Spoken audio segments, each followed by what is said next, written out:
Welcome to another video about your beloved team. Dear supporter, today we're going to stir up your emotions because the news we're about to reveal will surprise you. We're committed to bringing you a new video every day, so show your support right away. Hit the like button, subscribe to the channel, and turn on the notification bell so you don't miss any updates. Kyogo Furuhashi is having his influence completely dismantled. There's a real possibility that this could lead to Celtic's title bid slowly dying. Brendan Rodgers has been openly talking about the need for quality, but can't seem to find a way to get the best out of the country's highest quality forward. Now he's been sidelined. If this continues, could it inevitably lead him to want to leave? Kyogo has gone from being Scotland's most feared striker to hardly getting a look in during a game. It's actually quite remarkable and, to me, it doesn't have much to do with the boy himself. Now listen, before we proceed, this isn't to disparage Adam Idah. The Irish striker had an opportunity against Hibs and seized it with his 2 goals. Idah may perform well for Celtic, but don't tell me he's a better striker than Kyogo. It's almost painful to see what's happened to the Japanese in recent months. The guy scored 27 goals in the league in 31 matches last season. 8 in 21 this season. He's a difference maker. He's shown that for 2 seasons as a top player. Kyogo's track record against Rangers is phenomenal. He's a proven winner with sharper movements and brain than any other player in the Scottish Premiership. His awareness with the movement and the shot that earned the second penalty at Easter Road decided the game. It's the drop in levels around him that's the problem. Not Kyogo. That's in the slip in standards of his supply line. Ange Postecoglou has found a way to supply him that Rodgers hasn't.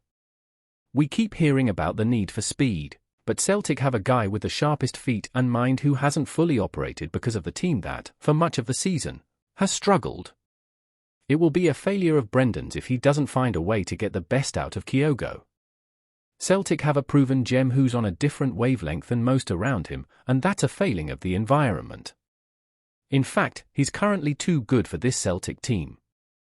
I'm not saying you build a team around a guy, but you definitely find your best stars and get something that works for him. Nobody can watch Celtic right now and say that's happening. It defies logic. Think about the number of goals Kyogo scored under Postecoglou when one of Celtic's fullbacks would bomb down the flank, cross the area, and the live wire was there to slot it into the net. It's so rare now. I watched Celtic at Aberdeen last weekend, and I can't think of a single chance created for him. That was symptomatic of what's happened in recent months. The fullbacks aren't anywhere near the required standard at the moment. Lewis Palmer has done all right for me, but he's no hotter, and the way he constantly attacked with his right foot on the left flank at Aberdeen was noticeable. How will Kyogo get his chances when that happens? Liel Abada didn't do much on his side, but it still shocked me when all 3 were benched for Hibs. It was almost as if they were being made scapegoats for Pittodrie, and there weren't many changes in fortunes at Easter Road. Nicholas Kuhn displayed that Palmer-like trait of cutting inside. He didn't seem to want to take his fullback to the byline. Neat and tidy, but more is needed, and the welcome offered to Daizen Maeda said a lot. Now I like the Japanese for their energy and work rate, but you could think it was Lionel Messi coming back. In fact, Maeda looked the biggest threat to Leith, who were behind, but there was still a lack of quality in the delivery, and that simply isn't happening with any of them. I look at Celtic right now, and I have a sense that they're living precariously. The formation is changing and changing, there doesn't seem to be a clear plan, and certainly no clear rhythm. In fact, they look rather pedestrian. I certainly don't think they're going to blow anyone away anyway. Heading into games, I'm just not convinced by them. Did you know that Postecoglou's team could surprise everyone? Make strange setups, but overall be ruthless. No one feels that with Celtic right now. There are problems all over the park, and the win over Hibs only papered over the cracks for a short while longer. The long-term and a broader view in terms of the European season would be worrying enough. But it's the here and now that should concern the fans because Rangers are right behind Celtic. Philippe Clement is doing a great job. I'll be honest, they're pretty average, but the coach is finding a way to get the best out of them and get results. Cameron Carter-Vickers and Rio Hatate are big losses, and Celtic have to find a way to deal better with their absences. But the biggest issue of all is Kyogo. He's a pale shadow of the striker who lit up Scotland for 2 seasons.